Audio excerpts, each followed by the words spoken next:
إليه ونعوذ بالله من شرور أنفسنا ومن سيئات أعمالنا إنه من يهده الله فلا مضل له ومن يضلل فلا هادي له وأشهد أن لا إله إلا الله وحده لا شريك له وأشهد أن نبينا وحبيبنا محمدا عبده ورسوله وصفيه من خلقه وخليله أدى الأمانة وبلغ الرسالة ونصح الأمة وكشف الله به الغمة عن هذه الأمة وتركها على المحجة البيضاء ليلها كنهارها لا يزيغ عنها إلا من كان من الهالكين. أما بعد، قال الله تعالى في محكم التنزيل: من عمل صالحا فلنفسه ومن أساء فعليها وما ربك بظلام للعبيد. يا عباد الله، أوصيكم ونفسي بتقوى الله العظيم ولزوم طاعته، وأحذركم ونفسي من عصيانه ومخالفة أمره. يقول الله تعالى: يا أيها الذين آمنوا اتقوا الله حق تقاته ولا تموتن إلا وأنتم مسلمون. يا أيها الناس اتقوا ربكم الذي خلقكم من نفس واحدة وخلق منها زوجها وبث منهما رجالا كثيرا ونساء واتقوا الله الذي تساءلون به والأرحام إن الله كان عليكم رقيبا.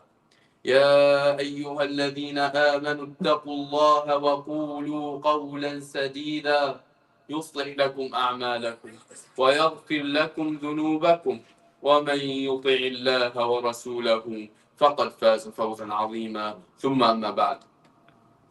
Dear brothers and sisters, Allah Azza wa Jalla said: وَالْعَصْرِ إِنَّ الْإِنسَانَ لَفِي خُسْرٍ إِلَّا الَّذِينَ آمَنُوا وَعَمِلُوا الصَّالِحَاتِ وَتَوَاصَوْا بِالْحَقِّ وَتَوَاصَوْا بِالصَّبْرِ. Imagine that the one who created the time, Allah Azza wa Jalla, He swore by the time. Because time is one of the most precious gifts that He has bestowed upon us. Yet it is also the one that we most neglect, the one that we most take for granted. Time is always passing, whether we're using it for good, whether we're wasting it, or whether we neglect it altogether.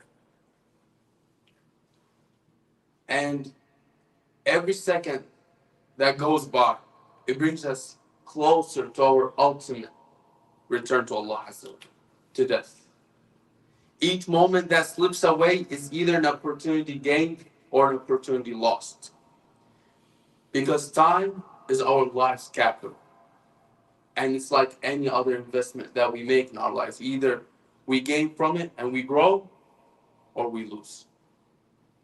The great scholar Al-Hasan al-Basri said, O son of Adam, you are nothing but a collection of days. Ya ibna Adam, innama anta ayyam. كلما انقضى يوم انقضى جزء منك. O son of Adam, you are nothing but a collection of days. Whenever a day passes, a part of you is gone. And that's life. It does not stay in one spot. It keeps on moving towards death. All of us have a destination.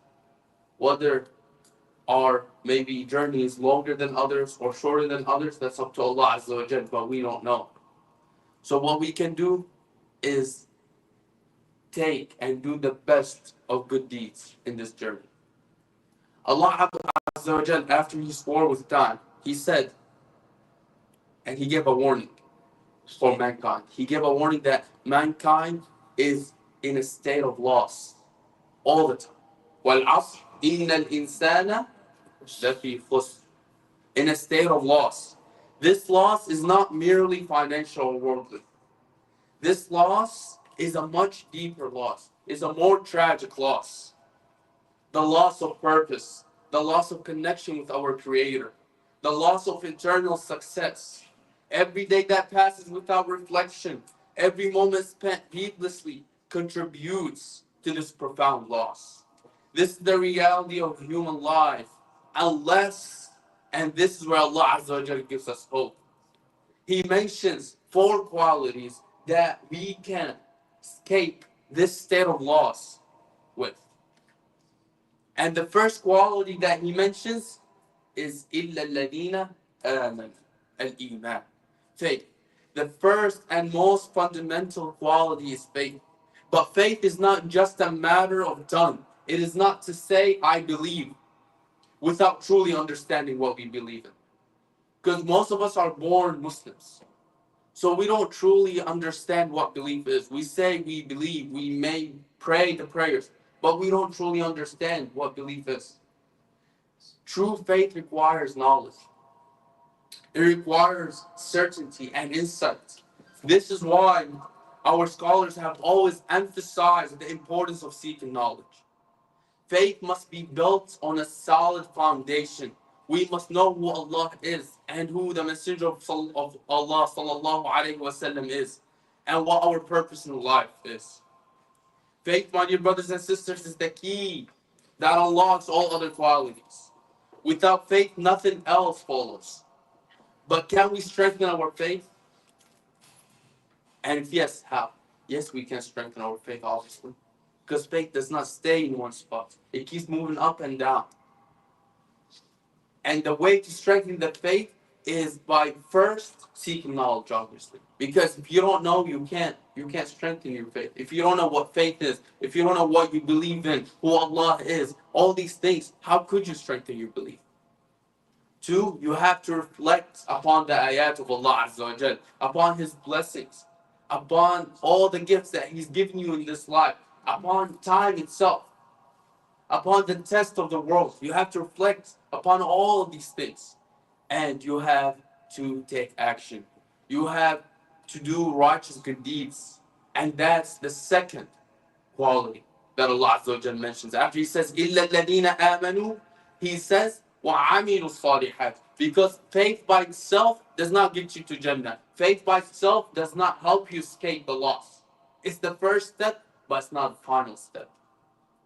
The second step to escaping this loss is righteous good deeds. Al-amal al-salih. The righteous good deeds are the acts that Allah Azza wa Jal prescribed for us. That's what we start with. As mentioned in the hadith, وَمَا تَقَرَّبَ إِلَيَّ عَبْدِي بِشَيْءٍ أَحَبَّ إِلَيَّ مِمَّا افْتَرَضْتُهُ عَلَيْهِ. And my servant can't get closer to me with anything that's more beloved to me than the obligations that I prescribed for him. So the first thing that you get closer to Allah Azza wa Jal through, and the first righteous good deeds that you have to do are the obligations. And then upholding the rights of others.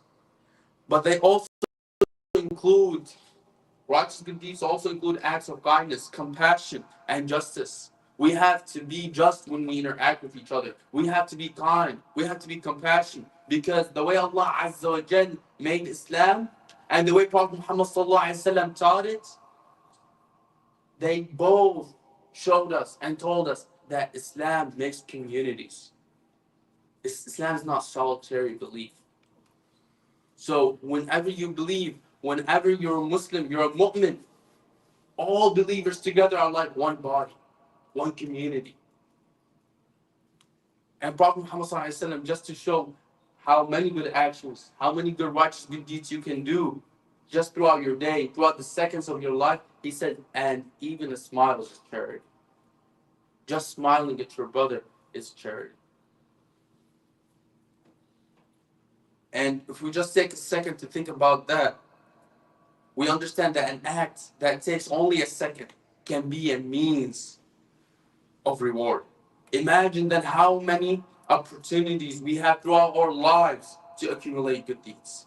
But the reality is, many of us let these opportunities slip by because we get caught up. We get caught up in the distractions of this world, in the pursuit of wealth, status, or pleasure. And we forget that our deeds are what will eternally define where we go. And they are what decide where we go in the hereafter. So we need to understand that we can't just stay distracted in this world, just worried about wealth and health and status and all the worldly things altogether. We have to take our minds off of that. We have to remember that we are going back to Allah Azza wa Jal, and that all these things are secondary. As Umar bin Khattab said, whenever you're working towards the day of judgment, towards Allah Azza wa Jal, do righteous good deeds as if you're dying tomorrow. But then when it comes to this world, he said, act and work as if you're living forever. It means take it slow when it comes to this world.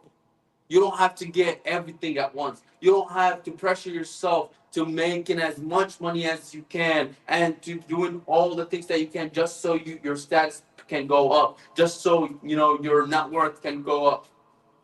Take it slowly. But then when it comes to the hereafter, that's where you need to worry about. That's what you need to worry about, because you don't know if any of the good deeds that you did even count. One of the scholars said, and every charity, every hasana, every something good, every righteous good deed that you do, and then you see that you're righteous afterwards, you think you're righteous, then that deed does not count. Don't count on it. Because sincerity has to be there. But again, doing righteous good deeds, keeping our belief high is not easy. And that's why Allah Azza wa Jal brings the third quality, which is tawasaw bil haqq. And tawasaw bil haqq means encouraging one another to do good, towards the truth. Because we are a part of this community. We are a part of the community of Islam, of Iman. And we have a responsibility to one another. Encouraging truth means standing up for justice, promoting goodness, and advising one another when we get led astray. It means being there for our brothers and sisters when they need help. It means whenever you see somebody that needs, whether it's money, whether it's dua, whether it's physical help, whatever type of help they need, you have to give it. Prophet Muhammad sallallahu alayhi wasallam, when he first went to Medina, the first thing he did is al-mu'akha, which is basically, it means brotherhood. He established brotherhood between al-muhajirin and al-ansar. And those people did not just give, some of their wealth. Each one of them gave half or all of their wealth. Even when it came to their wives, they would split them and divorce and give them to the muhajirin. Even when it came to the land, a muhajir, an immigrant that just came from Mecca, does he need the land right now? No, he doesn't. But they gave him the land right away. They split their wealth in half because Prophet Muhammad taught them brotherhood. And that's a part of Tawasi bil Haqq. But why is it so important to do Tawasi bil Haqq? To keep encouraging, to keep reminding each other. It is so important because none of us are perfect. None of us. We all make mistakes. We all fall short at times. The role of the believer is to support others in staying on the path of the truth. And that requires wisdom. That requires compassion. That requires sincerity. A lot of the times we are trying to advise other people, but we go about it in the wrong way. We are either too harsh. We are either too straight up forward. We either advise them in public in front of everybody. And that's not how you advise someone. That's how you expose somebody. And don't expect no one to take an advice from you when you give it that way. And that's why wisdom. Allah Azza wa Jalla said in the Quran as well, "Ud'u ila sabili rabbika bil hikmati wal maw'izati hasana." Call to your Lord's way, to your Lord's path, to the truth through wisdom. First, wisdom comes. Then, maw'idah hasana, a nice advice, kind advice. Use kind words. Don't be harsh. And subhanAllah, in today's world where falsehood often prevails and moral values are increasingly questioned, the role of truth teller, of encouraging each other to help each other do the right thing, is more crucial than ever. But we need to understand that doing all of this, first believing in Allah Azza wa Jal, then doing righteous good deeds, then trying to help everyone around you to do righteous good deeds as well, and being wise and kind and compassionate, all these things Take patience, but you're also gonna have enemies. People are gonna start opposing you. People are start will try to hurt you for sure. Whether it's through words, through actions, whatever it is. And Allah Azza wa Jal is the most wise. So He mentions the fourth quality of success, which is patience. As-sabr. Allah Azza wa Jal reminds us that success requires patience. Patience is not just a passive quality. It is an active virtue that requires strength. Patience in the face of trials. Patience in the face of injustice. Patience in the face of temptations. Patience in remaining steadfast on the worship of Allah Azza wa Jal. And our commitment to the truth. As scholars said, patience to the faith is like the head to the body. Without it, faith is nothing. Without faith, without patience, faith can't survive. And it is through patience that we earn Allah's pleasure. Every trial, every hardship, and every moment of difficulty, it's an opportunity to elevate our race with Allah Azza wa Jal. But patience is not merely enduring suffering. It is about maintaining a smile, to stay calm, even when you're in a hardship. To stay calm, to stay steadfast on the worship. Don't just think that, oh, because Allah Azza wa Jal put a hardship in your way, and then you make dua and your dua was still not answered. Don't think that, oh, that means it's not right and all that, and then leave it right away. That shows that your iman in the first place was not right. Your belief in the first place was not right. As we know, Ayyub alayhi salam, whenever he was given wealth, kids, family, land, he was the richest man, the most wealthy man in his let's say country at the time.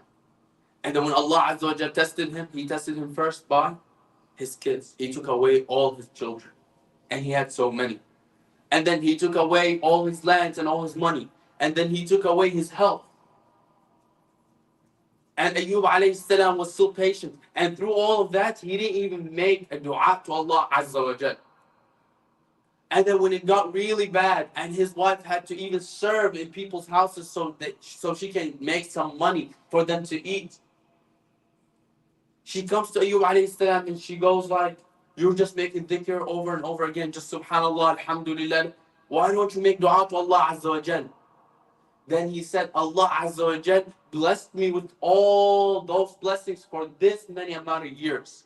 And unless this many amount of years pass in this hardship, I'm not making dua. That's patience.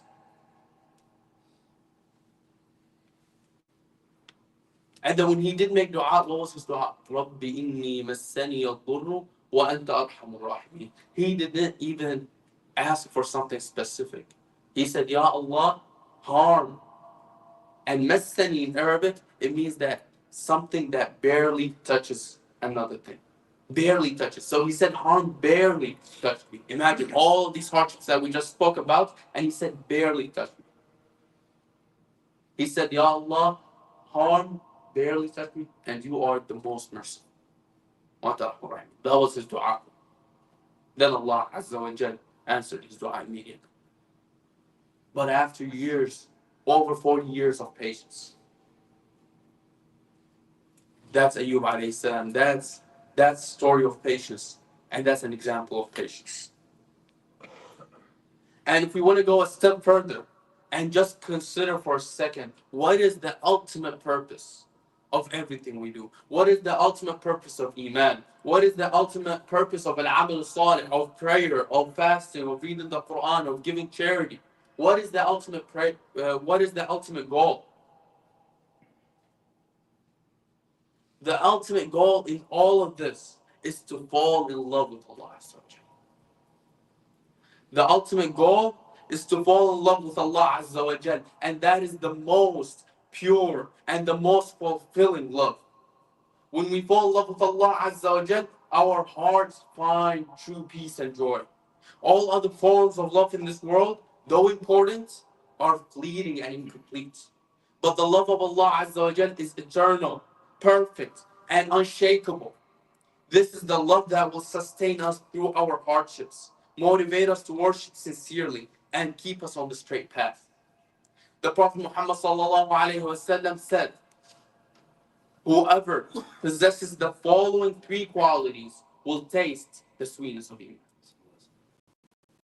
And one of those qualities were that Allah and His Messenger are dearer to you, are more beloved to you than anything else.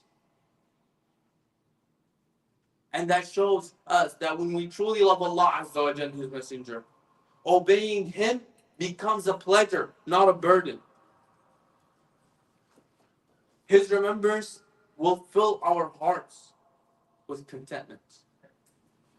We're not going to have to struggle to get up for Fajr. We're not going to have to struggle in order for us to bring ourselves to the masjid and pray our prayers.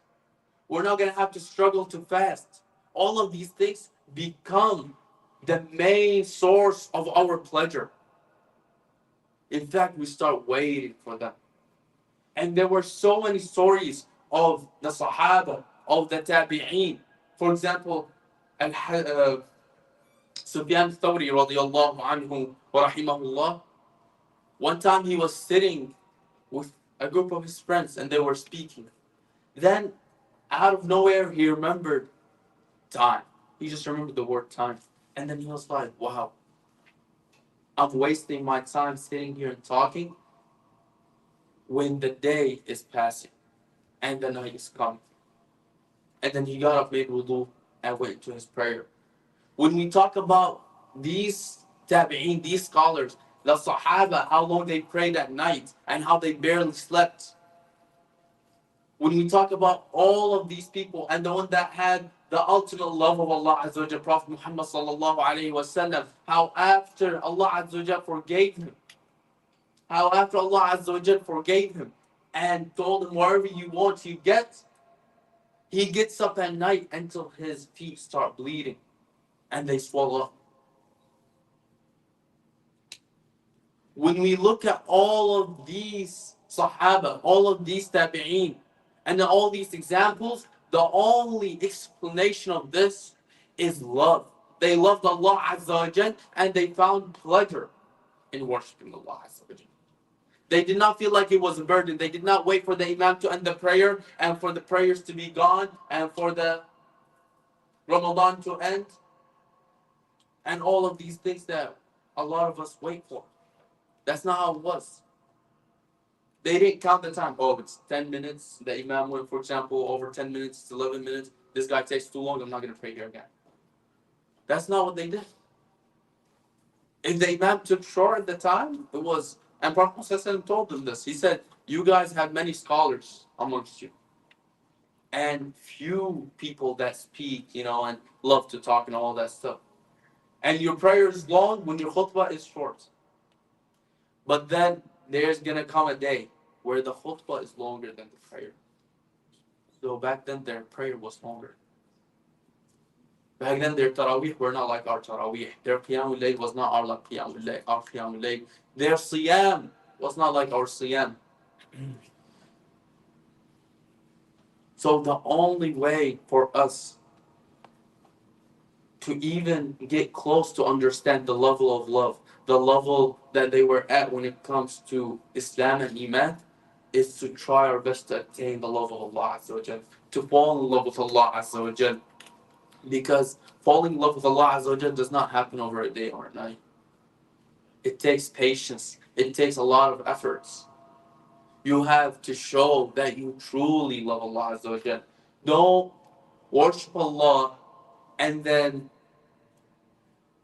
or don't worship Allah while you're looking for the fruits of it. Don't make dhikr, astaghfirullah, astaghfirullah 100 times. Okay, tomorrow your system alaykum midrara wa yumdidkum bi amwalin wa banin. Don't wait for the fruits. A true lover of Allah Azza wa Jal worships Allah because Allah deserves to be worshipped. Not worship Allah Azza wa Jal because you're waiting for the fruits of the worship. The fruits will come. But you have to show your sincerity. And finally, I just want to take us back to time and how important it is. It's the most precious source that we have in this world. Every day, every hour, every second that passes is an opportunity to move closer to Allah Azza wa Jal or to move away from Him. And as we said earlier, time is our lives cap. So let's invest all our time in the world, or most of it, in the pleasure of Allah Azza wa Jal. Let's not waste the time, and then on the day of judgment, when Allah Azza wa Jal comes to ask us and goes and says, how many days, how many years have you lived in the world? And then we say a day or a portion of a day. Then he says, إِن لَبِثْتُمْ إِلَّا قَلِيلًا وَأَنَّكُمْ كُنْتُمْ تَعْلَمُونَ. Then he says, if you know that you were only in this world for such a short time, why did you do this? And that's it. There's no return after that. So let's keep all this in mind. Let's try our best to follow these 4 qualities in order for us to escape the loss that mankind is in. Let's strengthen our faith through knowledge, through reflection. Let's do our righteous good deeds. Help each other, encourage each other. When you see your brother miss the prayer, call him up, tell him, what's up, man, what's wrong? You missed, I didn't see you for Ansar today. I didn't see you for Isha today. You don't even have to say, come. You just say, I didn't see you. And then they will understand, okay, tomorrow I'm going to go there. Somebody's waiting for me there. Somebody's checking on me. And may Allah Azza wa Jal give us and let us attain the true love of Him. And أقول قولي هذا أستغفر الله لي ولكم.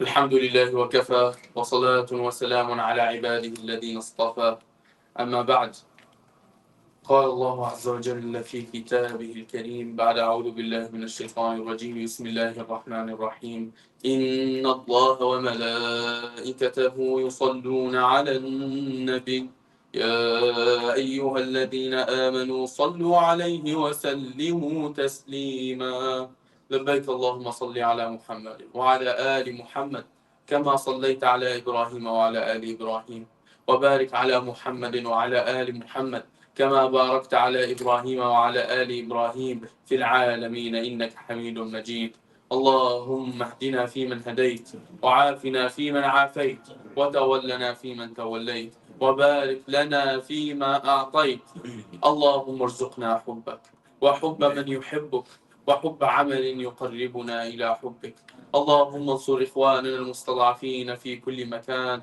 اللهم انصر إخواننا المستضعفين في فلسطين وفي غزة وفي السودان وفي لبنان وفي سوريا وفي كل مكان يا رب العالمين اللهم كن لهم ولا تكن عليهم اللهم داو جرحاهم وأمن خائفهم وتقبل شهداءهم وأطعم جائعهم اللهم ارحمنا في رحمتك يا أرحم الراحمين اللهم ارحم المسلمين في كل مكان وردنا والمسلمين إلى دينك ردا جميلا حسنا ربنا آتنا في الدنيا حسنة وفي الآخرة حسنة وقنا عذاب النار ربنا اغفر لنا ولوالدينا ولمن كان له حق علينا واغفر للمسلمين والمسلمات المؤمنين والمؤمنات الأحياء منهم والأموات إنك سميع قريب مجيب للدعوات وآخر دعوانا الحمد لله رب العالمين وأقم الصلاة.